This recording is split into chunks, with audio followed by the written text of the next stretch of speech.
And again, big welcome, especially to our mainland visitors. Welcome to Tasmania, welcome to the Yuin Valley, and welcome to Lucaston Park Orchards. I think these events are great. We all love having a look around other people's orchards, and we're glad to host you today. I've been asked to give an overview of our journey as a business, how we've ended up growing cherries, and our experience with rain covers. My family, my grandfather and father before me, have been farming on this site for almost 100 years. We have other sites, but this has always been our home base. My son Matthew is normally here, but he's currently on holiday with his family on the mainland. We were solely apple growers until 1996, like a lot of other people in the Yuin Valley. Then we became apple growers with some cherries for a period of time, and now we have transitioned to being cherry growers with some apples. So that's sort of like the progression over the last about 28 years.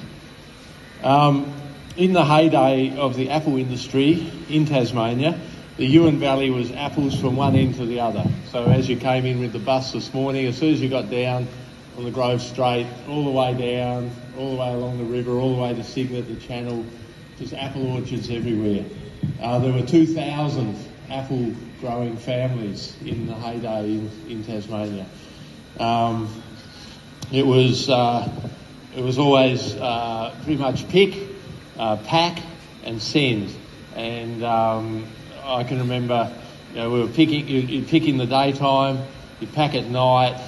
If you were children, we'd be put in apple bins while our parents were working the packing shed, and then the dad would load up the truck late at night with the wooden cases, and then leave early in the morning to go straight to the boats. The boats were lining up, so where we had the conference yesterday, just out the front of there'd be boats lining up for apples there. There were boats coming into Port Yuin, which is a really good deep water port south of here. It was boom times for the apple industry, and it was very much sending to the northern hemisphere counter-seasonal production. It's interesting that now we have the opportunity to do a similar thing with cherries. It's counter-seasonal northern hemisphere supply. Now, I think it's down, if my arithmetic is right, I can only count about 20 apple growing enterprises in Tasmania, and most of them, I think there's only about 3 I can think of that don't grow some cherries. Would that be right, Rob? Right. Okay. So my father came back from an overseas trip in the mid-1990s and suggested that we grow some cherries. He noticed in North America and Europe that quite a few apple growers also had cherries. It seemed to fit in with the program, had similar equipment required and some of the same skills. So that's how it all started, and what a journey it has been. It was really exciting to be growing something new, and also it was very exciting to be growing something that customers really wanted. We didn't have a clue what a good cherry was supposed to be like, but it didn't really matter because back then we could sell anything that looked vaguely like a cherry. Anyway, we were pretty excited to get a few 28mm cherries into a 2 kilo premium box. There were rumours floating around about 30mm cherries, but we dismissed the idea as someone's vivid imagination. So everything was exciting until we hit our first wet season, and that certainly put a dampener on things. I think we've pretty much lost a couple of crops altogether over the period, and 50% first grade pack out with lapins has been quite common. It was never our intention to be too financially dependent on cherries just because of the risk involved, but we were quite happy for apples to be our bread and butter, and cherries could be a bonus if the rain stayed away at the critical times. After all, Apples suited our climate. They didn't go rotten. They didn't lose their stalks. They didn't crack in the rain. We could store them. We didn't have to sell them all at once. They had a lot of things going for them.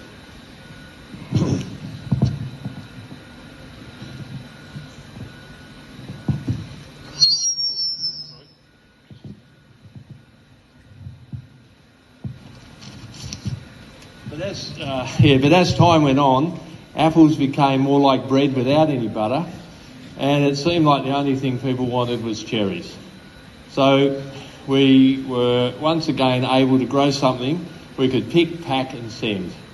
We were able to export, be counter-seasonal. We were able to send a high-value premium product from the farm gate.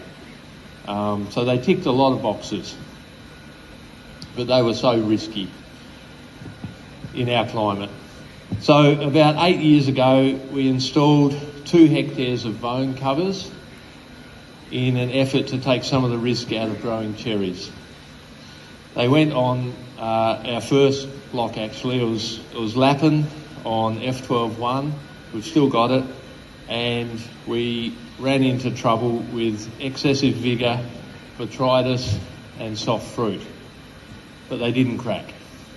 So it seemed like the product that our Asian buyers were willing to pay for was very elusive.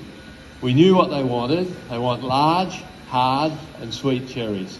But it was impossible to grow those cherries here outside without very low pack-outs. And from what we could initially see, it was impossible to grow this product under plastic also.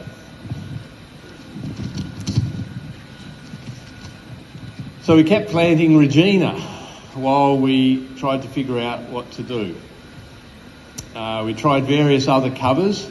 One of them didn't last 24 hours in the wind.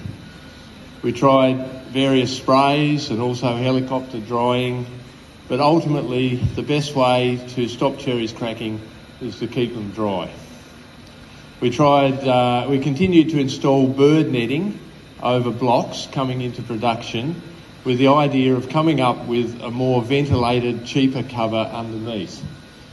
And we sort of thought that if it protected 80% of the block without the humidity issues, we were happy with that. Once you've seen a 95% first grade pack out with Lappins from undercovers, it's hard to go back to uncovered. But we have to learn how to minimise the negative effects of plastic covers, because otherwise we won't have a product that the market wants. Export cherries have to be large, hard and sweet. Hard first and then large and sweet.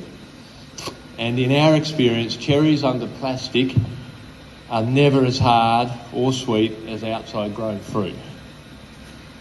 When we have cherry buyers at the shed, and some of you probably have the same during cherry season, and nothing seems good enough for them, and you're very patient, and eventually you just tell them, well, look, you go and find something that you're happy with, and you send them out to some of your other blocks or some other growers that we pack for. It's just very interesting. They never come back with cherries from undercovers. They always pick fruit that is uncovered. It just seems like that outside fruit seems more robust.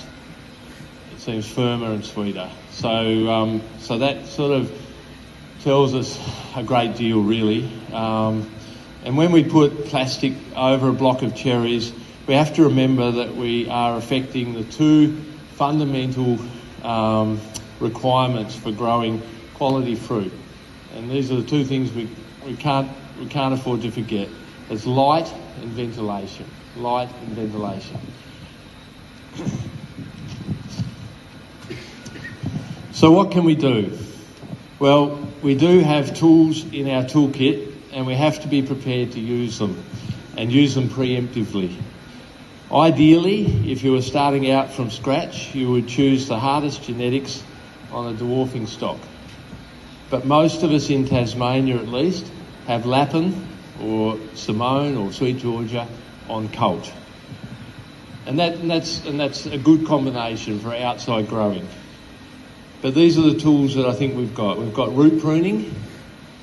We've got the possibility of small amounts of coal tar. We can possibly increase our GA application rates to some extent.